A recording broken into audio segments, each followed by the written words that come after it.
1. To give you an idea on where I'm from, I grew up in a nice middle-class neighborhood in Maryland, about 15 minutes from the border to DC. We never had any serious crimes in our neighborhood, just the typical petty theft from people leaving their car doors unlocked. It was a cloudy, chilly Saturday in October of 1993. I was 8 years old and my brother James was 12. We had just left his friend's house after playing street hockey on his driveway for hours, and we had to get back home around 5:30 p.m. His house is a couple of blocks away from the elementary school, and basically across the street from the school is a pretty big-sized park. Its entrance has a fence with a path that separates the fence. Along the street, the fence continues into a backyard to a house, which sits on a cul-de-sac. My brother and I, on the left side, approached the four-way stop sign and noticed a white 1990 Toyota Camry sitting there. We didn't think anything of it and walked down the sidewalk toward the school. I was talking to him about Art Monk, the Redskins, and how we could use the Beckett to write to the stadium and hope to get an autograph. We got the autograph. I realized James was oddly quiet during my idea about writing to the Redskins. I asked him if he was listening and he said, "Keep talking, act cool, act normal, don't look back, okay?" Confused and nervous, I responded, "Okay, what's going on?" During my talk, my brother was paying attention to the Camry that was driving very slowly behind us. We played it cool, walked our normal pace, just about to pass the school. I continued my talk while we were approaching a big field that sits directly across the entrance of the park. My brother put his hand on my chest, which made me stop immediately. He turned back and glanced at the driver. Now, I wasn't sure if it was to see how the car would act, if he wanted to make a move across the street into the park, or if he was trying to see a license plate. However, when we stopped, the car stopped. This time I got a good look. The driver was female, brunette hair to the shoulders. She almost looked drugged. She never blinked. She looked straight ahead, not at us, not to the side, straight ahead. The passenger was the intimidating one. He was red-headed, long hair, and had this angry look. His eyes watching us intensely. To be honest, he looked like the comedian Carrot Top. An evil-looking Carrot Top. After getting a good look, and realizing the situation we were in, I started to get nervous. I was breathing heavily, my legs felt numb. I looked at my brother and he just said, "Keep walking." What was weird about this day? There weren't any cars on the road. It felt like a ghost town all of a sudden. It was just us and them. We continued walking toward the next block, when the car all of a sudden started merging into the other lane. He was going to block us off, and then who knows what. My brother, being older than me, was faster than me. He knew it. I knew it. Staring straight ahead and looking at our options, my brother said, "On the count of 3, run, okay? Run as fast as you can and follow me." Before I could even accept the deal, he started his countdown. 1, 2, 3. He is off and running. I'm trying to keep up. The car slams on the accelerator. James is able to run across the street. When I try to do the same, the car almost cuts me off. I could feel the bumper against my pants. The Camry now has to back up and accelerate after us. My brother made the move across the right side of the street, and I followed as fast as I can. I realized he was making a run for our friend's house. He gets there and is ringing on the doorbell, banging like crazy. The Camry catches up. The passenger gets out of the car as soon as he gets out. My friend's dad opened the door. James rushes in. The redhead gets back in his car, and I dive through the open door. My friend's dad runs out towards the car, speeding off. Yells something as he tries to get his license plate. I'm crying, my brother's crying, my friend's dad is shaken up. Even though we live a block away, we had our dad come pick us up. We called the police, wrote a report. They said they'll keep their eyes open. On Monday, we notified the elementary school about our ordeal. However, they didn't do much to let the public know. It wasn't until the next week that they sent out a flyer to the rest of the parents, and cops began patrolling the neighborhood. See, during the week, 3 other cases happened with that white Camry falling kids. One was even more terrifying than my experience, where the kids were jumping through backyards because the redhead was chasing them through the park. After that week of disturbances, everything stopped. I never heard of an arrest. I don't know if they moved on to another city or state to try to abduct kids. All I know is that they terrified our neighborhood that year, and it took a little while for things to seem normal.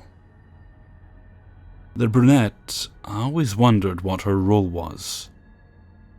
Why would she participate in a terrorizing, menacing act? Either way, her face and that ugly, nasty redhead man are etched into my brain. Let's not meet, because if we do, I may have to kill you. Hopefully you're in jail, rotting away, or already dead, because you are a scumbag. 2. One summer, a friend and I took a trip to the US. We were both Irish guys in our early 20s with little money, taking Greyhounds and Amtrak from city to city. Since I was the more organized of the two, I looked after booking tickets and reservations. And when it came to hitting Chicago, I thought I struck gold by finding a room at the Hilton at a ridiculously affordable price.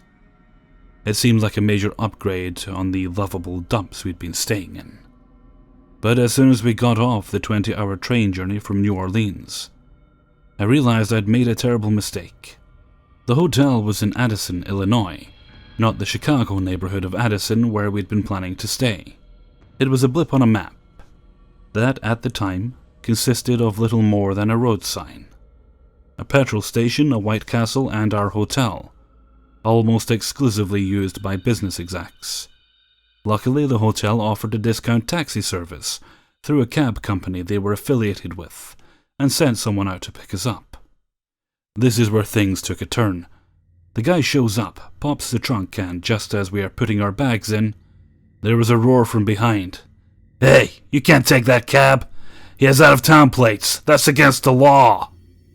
A burly cabbie was enraged by the fact that our driver had picked us up right in front of a queue of cabs awaiting customers. I got about 2 words into my explanation when our driver lunged for the guy, screaming, "I'll kill you! I have my iron pipe right here, and I swear to God I'll beat you to death!" Looking back, this is where we should have brought things to a halt. But the truth is, we didn't have enough money for a normal cab ride to somewhere so far out of town. So, being 2 awkward Irish guys, we just got in the car, gazed in the opposite direction, and hoped the matter would resolve itself. I'm not proud of that. After jumping back in the car, still cursing, the driver gunned it down the wrong side of the street at rush hour, evidently making up for lost time, while venting road rage in the direction of any honking horns. It smelled like he had been drinking, but bailing out genuinely seemed like a terrible idea. At some point, between claiming that he should have been a race car driver and calling us pussies for wearing seatbelts, he told us the story of how he recently beat the shit out of a customer who didn't tip him enough. In my head, I tried to play this off as just a slightly unnerving, if not terribly effective way of ensuring a handsome bonus. But the sight of my friend nervously counting a handful of sweat-soaked $1 bills gave me a sinking feeling. While I looked after booking the reservations, he was responsible for things like taxi fees. Between us, we had just enough cash to cover the fare before the tip. This is where the implications escalated from vague threat to certain danger. The driver kept offering to show us his pipe. the same one he'd used to take care of the bad tipper. Despite our polite objections, he actually took the pipe out from under the seat, turning around to wave it at us with a manic laugh while the car sped on.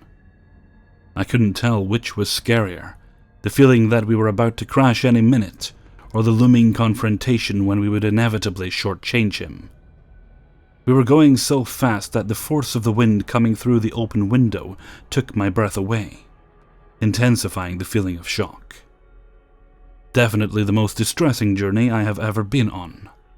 Miraculously, this beating had shaved valuable dollars off the total, leaving just enough for the fare and a small tip. We had been saved by the very excess that had terrified us. I jumped out the moment we stopped, searching for help just in case things kicked off. But the driver seemed satisfied, giving us his card and said to call him any time. He would be glad to drink whiskey and get into some fights with us. No thanks. Once we got to the safety of our hotel room, we just sat there, shaking, shell-shocked, trying to absorb what the fuck had just happened. 3. This happened to me about a month and a half ago. For some context, I enjoy working out 4 to 5 times a week. I go to a CrossFit gym that is relatively small, so the warm-up rounds are usually done outside. The gym is near a street that's surrounded by trees at both sides, and a road that stretches for about a mile, which is a great place for the gym goers to run on, and is in fact encouraged on some days. I'm also a short female, and I don't really look fit since I'm on the chubby side. This, however, always gave me a false sense of security in my head. I didn't look like the traditional standard of beauty. Therefore, I wouldn't be a focal point for any creeps. Clearly, I was wrong. I got to the gym this morning. When I read the routine on the board, the warm-up said we had to go down the previously mentioned road. It was actually a pretty warm and sunny day, so I decided to go and do it. It wasn't the first time I went down that road, and my biggest worry so far was getting caught in the rain, which wasn't a concern on that particular morning. I grabbed my phone and my headphones to listen to some music on my warm-up jog, as per usual, and immediately went out of the gym to begin the small walk between the gym building and the beginning of that road. Halfway there, this car passes by me and slows down, driving at the speed I was walking. He honks his horn several times to get my attention, and I turned to look, thinking he needed directions or something. But when I looked, he gave me this wide, unsettling grin, waved at me, and drove off. At the moment, I didn't think anything of it since, as a female, I do get the occasional honk or inappropriate comment about my bounce and things like that when I'm outside warming up, so I simply shrugged it off, turned up the volume of my music, and continue heading toward the intersection that connects to the road. What started to give me creepy vibes was that, as I'm walking to said intersection, I noticed the car waiting at the red light. As soon as that light turned green, the car did a U-turn and headed back towards my direction, once more slowing down his speed. He looks at me with that creepy grin, eyeing me up and down and making me feel exposed. I felt my heart begin to race, but I tried to ignore it since he was going in the opposite direction as me now. And besides, it was the middle of the day, where other cars were passing by, so he wouldn't try anything else. At least that's what I tried to convince myself of. By this time I had reached the intersection, so I turned into the road and began to jog alongside it. I was a little concerned by this dude literally going out of his way to look at me, but I tried to concentrate on keeping my pace and my breathing at a steady rate, using my music to keep distracted to. Not 2 minutes had passed by when I see, on the opposite side of the road, that same car slowing down beside me again. This meant that he had made another U-turn somewhere, took the light at the intersection, and turned to the same direction I was jogging towards. The man driving looked right at me with that stupid grin. He said some words to me that I didn't really catch, since I had my volume pretty high, before he sped off once more. Alright, at this point I'm starting to freak out because he's gone out of his way twice. I'm hyper-aware of my heartbeat as I feel a wave of panic begin to wash over me. I suddenly realize that I'm just starting my jog down this road, where there are no buildings around, no place to hide, and I am completely alone. Right up the hill on the road there's another intersection that can't be seen from where I currently am. But something was telling me that this dude was going to make yet another U-turn and make a pass at me again. I see another jogger a little up ahead, and since I really want to do this workout, I decide to catch up to him. In my head, I figured that he must be one of the gym goers too, if he was running up that road. So maybe I could jog with him and have some company. I pick up my pace to get to him faster. Eventually I do, but I don't recognize him. Remember, my gym is rather small, so the faces get pretty familiar rather quickly. Still, I hoped he was maybe a new member, or just one of the few I hadn't met yet. I just wanted an excuse to not be alone. So I ask him if by any chance he goes to the gym down the road, not wanting to be too specific in case he ended up also being a creep. But he tells me no. Shit. I thank him anyway, and decide to bolt back down to the gym. There is no way I'm running up this lonely street by myself with some stranger following me in his car. God knows what his intentions were with me, but considering his expression, I wasn't willing to take the risk and find out. As I'm heading down the road on my way back, the car passes me yet again. Just as I had expected, he had gotten to the second intersection and made a third U-turn, if you're counting. Still that creepy grin on his lips, still slowing down his speed to drive at my pace, his eyes looking at me as if I was absolutely naked in front of him. He was closer to me now, and I could see through the window that while his left hand was on the wheel, his right hand was on his lap, gripping something in it. I quickly looked away, fearing that what I thought I saw was what I actually saw. I didn't want to confirm my suspicions, but I was clearly shaken. My jog turned into running when he speeds off again. I am literally at the verge of a panic attack, only focusing on how the hell I was going to reach the gym safely. Sure, it wasn't that far away, but I obviously couldn't outrun a car. I turn off my music and call my best friend on the phone. I don't know why I did that since she's overseas studying, and there was no way for her to help me. I should have instead called the police, but my panic-ridden brain was only thinking about getting back safe, and having someone keep me company, even if only on the phone in the meantime. While I wait for her to pick up on the phone, I notice the first intersection up ahead. But to my horror, the car was on the very left lane, waiting for the light to turn green. Finally, my friend picks up the phone, and hearing her voice helps alleviate some of my panic. My eyes were trying to focus on both the car and where I was stepping as I ran. I needed to be careful, of course. And then the light turned green. The car began to move and yes, did a fourth U-turn.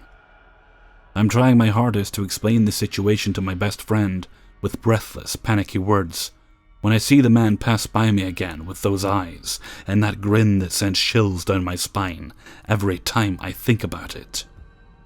Luckily, I was nearing the intersection, and I could already see my gym about 400 meters away. My best friend kept telling me to breathe and try to calm down, so I knew I couldn't get anxious then. I needed to be safe first. 200 more meters. I'm searching around to see if I can spot that car again. I can only hear my ragged breath, my heart, and my friend's voice trying to soothe me. Every car that passes by me makes me flinch. I was too jumpy, too panicked by the whole ordeal. Nothing like this had ever happened to me before. 50 more meters. I'm so close that one last burst of adrenaline makes me run even faster. I finally reach the building and climb up the steps to the second floor where the gym is, and burst through those doors. Finally I made it. I was safe. My body begins to relax as soon as I entered into the familiar, comforting space. My adrenaline was crashing fast, leaving more room for my anxiety to settle in. I tell my friend goodbye since I wanted to tell my coach about the situation, and quickly hang up the phone. Before I could find my coach, however, I fell into a full-blown panic. I started to hyperventilate. My body was shaking so badly that I collapsed into a ball on the floor and sobbed uncontrollably, not caring that everyone was watching me. All I could do was try to reassure myself that I was now safe and that everything would be all right. But I am never going down that road alone again. Hey everyone, Hellfreezer here, and thank you very much for listening to 3 True Scary Stories, episode 202. Yes, just to be clear, this is a re-upload to fix a problem with the outro. Thank you very much to everyone who allowed me to use their stories in this video.